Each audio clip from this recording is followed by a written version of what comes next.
Caro, nos vamos a ir al Cajas porque hay ciertas cosas que hacen a lugares emblemáticos del Ecuador lo que son. Y cuando alguien habla del Cajas o por lo menos evoca una memoria, un pensamiento sobre el Parque Nacional, seguramente el color que predomina o que debe de predominar es del verde. Pero hoy el Cajas está vestido o teñido de otro color, realmente es del amarillo, porque hace 77 días que no hay lluvias significativas en Cuenca y alrededores, y eso se traduce en una sequía enorme en este, que además de ser un parque nacional muy importante, con una belleza natural única, es un oasis para la ciudad de Cuenca, porque alberga el agua o genera el agua que después llega a ríos como el Tomebamba, por ejemplo, que abastecen más o menos al 30% de la ciudad. Hoy, con el clima como está, estas son las imágenes de cómo se encuentra el Parque Nacional Cajas, y Tania pudo hacer un recorrido para mostrarnos un poco mejor realmente cuál es ese color que predomina. Estoy con Wilson, justamente. Wilson, usted conoce hace 16 años esta zona, usted es guardaparque y me contaba que nunca había visto una sequía como esta. Es una de las sequías más grandes, más pronunciadas que hemos tenido estos tiempos. En realidad se ve bastante seco. Asusta un poco, en realidad asusta un poco. Esperemos que ya en estos próximos días tengamos algo de lluvia para mejorar la situación. Pienso que si los días continúan así, si incluso seguimos con el maltrato al sistema verde, vamos a tener muchos inconvenientes a futuro. Se ve, ¿no?, el efecto de esta sequía intensa que hemos tenido. ¿Esto cómo afecta ambientalmente? Pues lógicamente se ve afectado todo. Esto es un problema, incluso la sequía, hasta para incendios, donde se destruye fauna, flora. Estamos justamente con presencias de una llovizna acá. ¿Es suficiente o cuánto debería llover para recuperar esto que está pasando acá? Un tiempo prudencial de lluvia, a mí me gustaría que serán siquiera unos 15 días para recuperar un poco la esponja que es el piso, para que haya resumen hasta las lagunas y riachuelos que salen de aquí. Creo que calculando un poco, la laguna se ha reducido en unos 50 centímetros, ¿no? 40, 50 centímetros.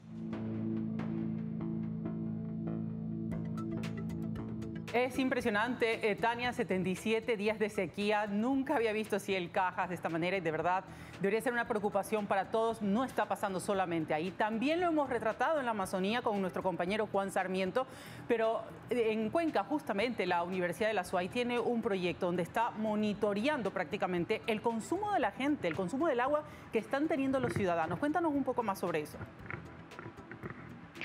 Sí, Caro, Marti, gracias. Ustedes sabían, les pregunto también a nuestros amigos, que con esta botella llena de arena o piedritas ustedes podrían ahorrar agua en sus tanques del baño. Ahora se los vamos a contar porque es parte también del proyecto Swatch. Estoy justamente con Cecilia acá y este tanquecito, esto de aquí, Cecilia, nos decías, podemos usarlo acá en el baño para ahorrar agua. Así es, sobre todo cuando tenemos los inodoros grandes, a veces incluso inodoros antiguos, pues una muy buena técnica, fácil, sencilla, es tener una botella con peso, ya sea con piedrita, con arena o con agua. La introducimos dentro de nuestro tanque, ¿no? A ver.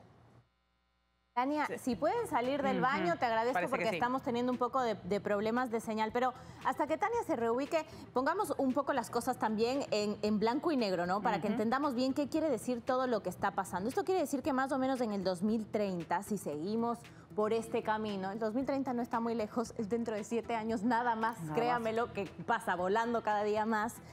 No va a tener abastecimiento total de agua la ciudad de Cuenca, Caro. Y seguramente no será la excepción a muchas otras ciudades que van a estar en una circunstancia similar. Y por ende, Tania pensaba que era una buena idea, y creo que es importante también compartirla y multiplicarla. Empezar a contarnos cómo hay iniciativas que están enfocándose en el ahorro de agua en casa, Caro. De hecho, Marti, porque miren, las imágenes justamente que están debajo de nosotras, que le estábamos mostrando hace un momento en el Cajas, se supone que todo eso va hacia la planta potabilizadora de agua que abastece, y tú lo decías, al 30% de los cuencanos, prácticamente, de agua potable.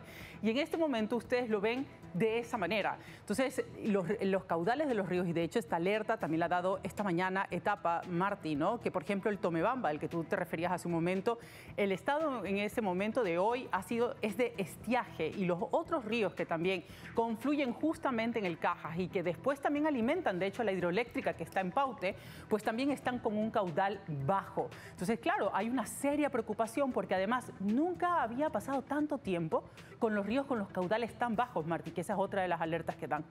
Claro, y de ahí también los racionamientos que hemos visto en los últimos meses, ¿no? De agua en Cuenca y otras ciudades. Y bueno, uno se pregunta cuando abre la llave y no cae agua y no está tan, a veces, en una actitud nefasta, ¿no? Se vuelve nefasto tu día porque necesitas bañarte, claro, porque necesitas totalmente cocinar. Se pregunta por qué está pasando esto. Bueno, justamente porque lugares como el Cajas están así, completamente secos.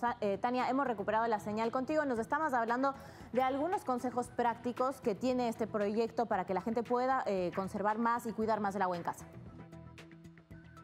Sí, chicas, les estábamos mostrando justamente esto de aquí. Quiero mostrarles a ver si se acerca por acá esta botella, que lo que nos decía un poco María Cecilia es que esto de aquí, una botella de estas, de acuerdo a tu tanque, te puede ayudar a ahorrar agua. Así es. Si tenemos una botella con peso, con arena, con piedritas o con agua mismo, vamos a hacer que el nivel del agua del tanque suba y por lo tanto menos litros de agua por descarga. Y eso es un ahorro no solamente del agua, es un ahorro de dinero también muy importante. Cecilia, también nos decías, miren chicas, acá tenemos un balde. Este balde creo que cualquiera lo puede tener en casa. Y personalmente tú nos decías que quedaste sorprendida cuando te diste cuenta la cantidad de agua que se desperdiciaba en la ducha. El mes de septiembre fue crítico, ¿no es cierto? Nos secábamos literalmente y entonces es infame ver la cantidad de agua que se va mientras esperamos que el calefón caliente el agua para poder ducharnos. Un tanquecito como estos se va a llenar probablemente en cada vez que prendamos nuestro calefón, nuestra ducha. Hagamos cuenta cuántas personas somos por vivienda, cuántas veces nos vamos a duchar a la semana y entonces cuántos baldes de estos vamos a estar desperdiciando. En temporada de sequía, esta fue la salvación para reverdecer el jardín, para regar las plantas o para usarlo también en el inodoro. Te escucho, Marti. Sí, y quiero hacer un pie ahí porque creo que en ciudades frías, sobre todo como Cuenca, como Quito, esto es muy común, ¿no? Esperar un ratito a que se caliente el agua. Antes puedes estar esperando 5 minutos, ahora no. Quiero preguntarle a ella, ¿sabe más o menos cuál es el tiempo promedio que una persona espera hasta que el agua caiga caliente? Más o menos nos dice Marti que cuál es el tiempo que se espera para que el agua esté caliente, o en términos del tachito, ¿cuánto viste tú que se llena mientras esperas que se caliente? Pues eso va a depender muchísimo de la distancia que tenemos del calefón a nuestra ducha. Y pues generalmente los calefones están instalados más cerca de la cocina, por ejemplo, y por eso las llaves de las cocinas calientan más rápido que las llaves de los baños.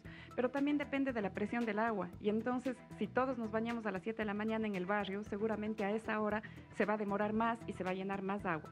En horas que no sean pico, seguramente el calefón va a tener la presión suficiente en menos tiempo y se va a llenar menos. Entonces, no hay... ¿Podemos llenar un tacho de estos? ¿Podemos llenar un tacho así? Podemos, de hecho, a mí me ha pasado y lo que yo te comentaba, que ahora incluso estoy pendiente, estoy pilas porque ya veo que se va a rebosar y sé que ya está caliente el agua, pero otras veces lo que a mí me pasaba es que yo abría la ducha, iba a preparar la ropa, ¿no es cierto? Y pues la cantidad de agua desperdiciada es mucho más que un tachito de estos enteros. Y chicas, lo que sorprende acá es que un poco lo que nos decían hoy día en el Cajas es que la gente acá sigue usando el agua potable para lavar el carro, para regar el jardín y para lavar la vereda, y eso es algo que ustedes también han podido verlo desde el proyecto.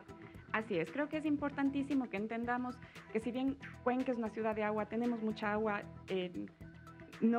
esta no va a ser la realidad. Lo que nosotros estamos analizando es que el cambio climático, que es una realidad que está ya entre nosotros, va a provocar que sequías prolongadas como las que ya estamos viviendo, como la que ya vivimos, sobre todo en el mes de septiembre, no sean excepcionales, sino sean lastimosamente constantes.